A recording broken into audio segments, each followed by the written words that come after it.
I don't know how to present these inspiring stories of women and men warriors who have won the heart of millions of people across Europe, United States, Canada, Australia, New Zealand, and many other countries of the world by their handwork, artwork, weaving skills, crafts, jewelry making skills, promoting their exotic culture, traditions, their values in your beautiful homes all these years. I strongly believe they're stronger than their fears. They're greater than their limits, more than just a tag labeled on their destiny as refugees. They are humans of beyond borders. Every week, I'm going to share stories of these groups or communities whose name, identity never comes in front of the developed countries, the media, the social media.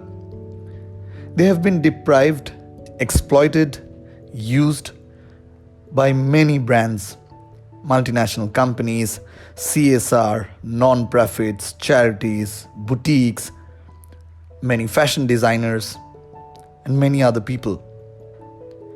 The reason I quote Malala Yousafzai, the woman who fought an extraordinary battle against the Taliban, is because 3,000 of our women artisans are exactly the victims of this Taliban abuse, who work with us as weavers and artisans and many form of craftsmen and women. A friend of mine told me the concept of podcast and explained me that my voice could reach hundreds and thousands of people all across the world. After every artisan story, I will share the contact details. If someone from some part of the world wants to reach us in this crisis of Corona, we would really love to share you. If there's a way to support these artisans, if there's a way to create a market for them in your respective countries or cities, if there's a way to collaborate and make a fundraise, the reality and the truth here is the refugee artisans are not anymore scared of an epidemic or the so-called corona. They're actually more scared of the future, starvation, and the ugly death.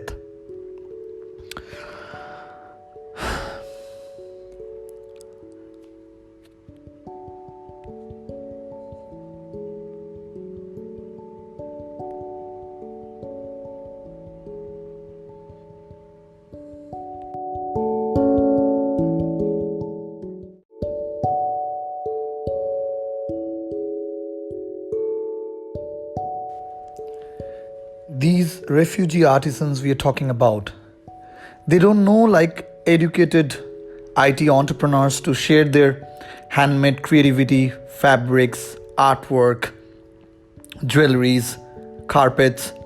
They don't know how to showcase them on social platforms like Twitter, LinkedIn, Instagram, YouTube.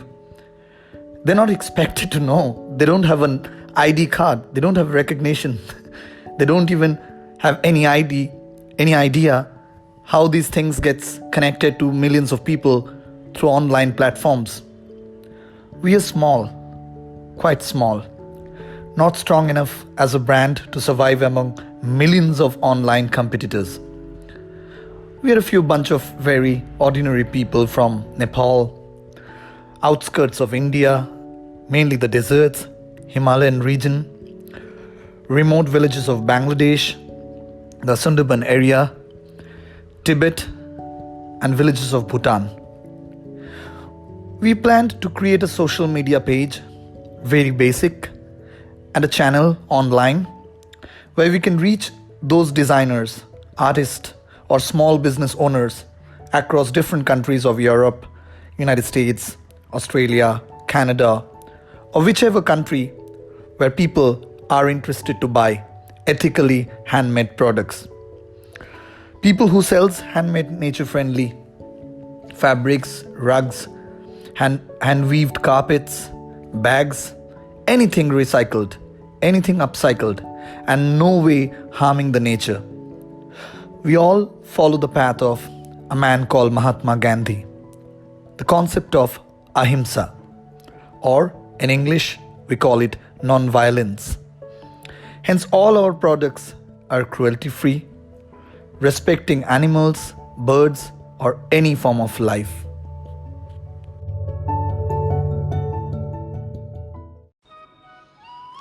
The model of this socially responsible business, the one we are talking about, is very interesting. The story of social entrepreneurship began in India in the year 1918, almost 102 years ago. M.K. Gandhi called it the Khadi movement, the fabric of the revolution. Mahatma Gandhi, his real name is Mohandas Karamchand Gandhi, a man who does not need an introduction. The title Mahatma was gifted by Mr. Rabindranath Tagore, the first non-European poet to get a Nobel Prize in Literature. Mahatma meant the great soul.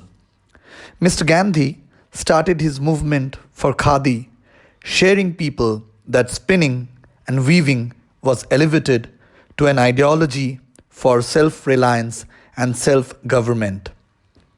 With an act of peaceful defiance by one of the world's greatest social entrepreneurs and activists, who assembled one of the world's largest armies, numbering in hundreds and thousands and millions, and what they did was weave their revolution. The revolution helped free India from the British rule. Mahatma Gandhi and his weavers changed the world and the course of history.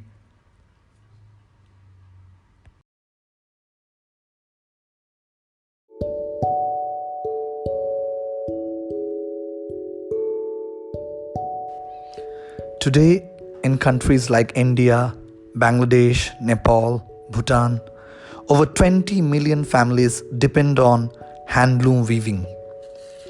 These weavers can weave 50 million meters of organic cloth a day, 250 million a week, and over 1 billion a month. That is incredible, isn't it? That is one for each artisan in India. In just 1 month, using hands, using practically no energy, our artisan weavers use recycled cotton and sometimes locally grown cotton. Apart from cotton, we use different kind of fabrics, but 100% nature friendly. Examples: hemp from the Himalayan mountains of Nepal. We use jute grown in Bangladesh and different parts of West Bengal, usually known as the vegetable fiber crop, and recycle plastic bottles converted into felt. We also use a lot of 100% natural bamboo silk. They are the world's most environmentally friendly textile producers. Hence, we are proudly, a little proud, 100% sustainable. Our weavers create beautiful textiles of endless variety. The colors used in our bags, hand-weaved rugs, cloth, and different accessories are from huge amount of floral wastage across the religious centers of these countries. These flowers, wastes after religious use, are recycled for various purposes, thereby reducing our waste burden on the planet and utilizing the natural skin-friendly dye for our products.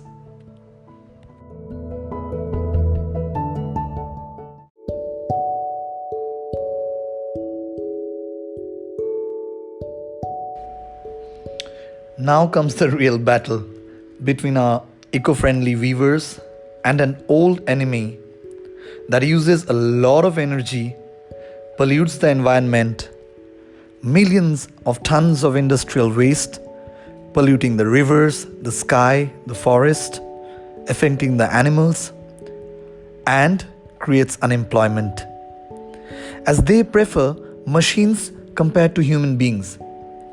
The machines, unlike humans, can make exactly the same product over and over and over again so that we may all dress the same way. But what's the sense in that? Don't we all want to be unique? Don't we all want to express our differences? And most importantly, don't we all want to respect Mother Nature and planet Earth? I think now it's high time. Unlike the big commercial brands, do we not craft a better world, a better future for us, for you, and for our children? Sadly, in the rush to automate the entire world, our artisans are now being replaced with machines. Help us. Please help us. The machines lead to poverty and lost jobs of thousands of our weavers and produce the same stuff. Nothing unique.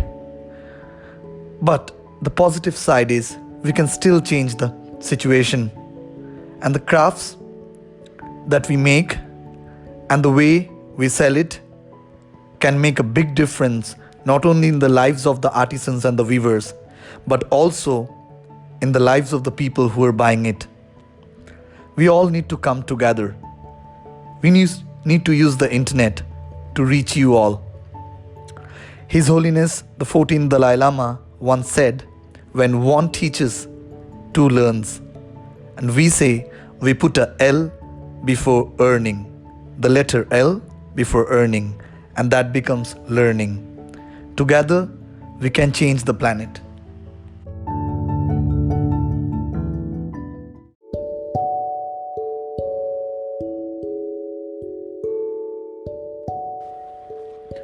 Hand block print, indigo printed dresses, mud print, batik print, any types of natural print you dream of. That's where Beyond Borders community comes into picture. You think it, we ink it. Registered as a non-profit company working with acid victims of India, Bangladesh, Nepal, refugees from Afghanistan living in Kandahar and Kabul, Tibetan refugees living in exile in India and Nepal, the Rohingya Muslims who had to flee away from their countries because of religious torture from Myanmar, the Pakistani Hindi refugees who were living for more than 2 decades in Rajasthan and Gujarat. Truly now we have become an international family. Quoting again His Holiness Dalai Lama the 14th, "Strong borders, strong enemy, no borders, no enemy."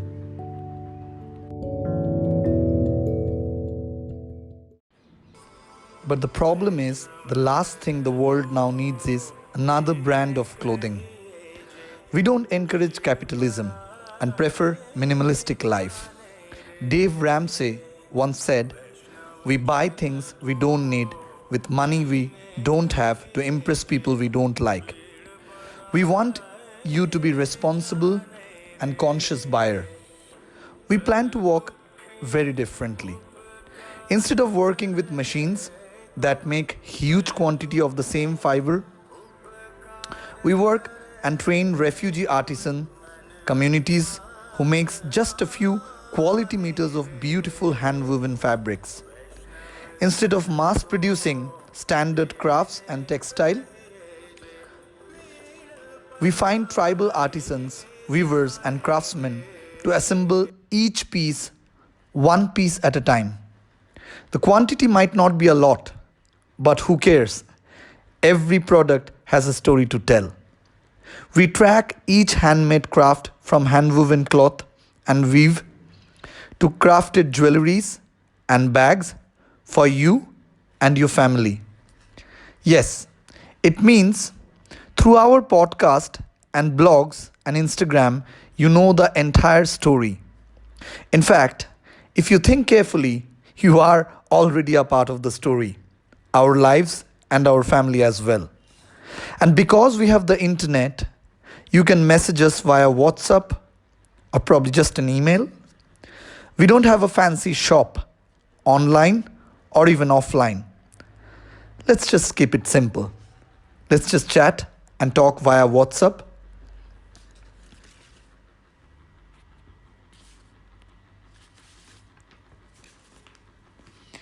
If you like us, our crafts and art, our vision and our way of life, you would definitely like working with us.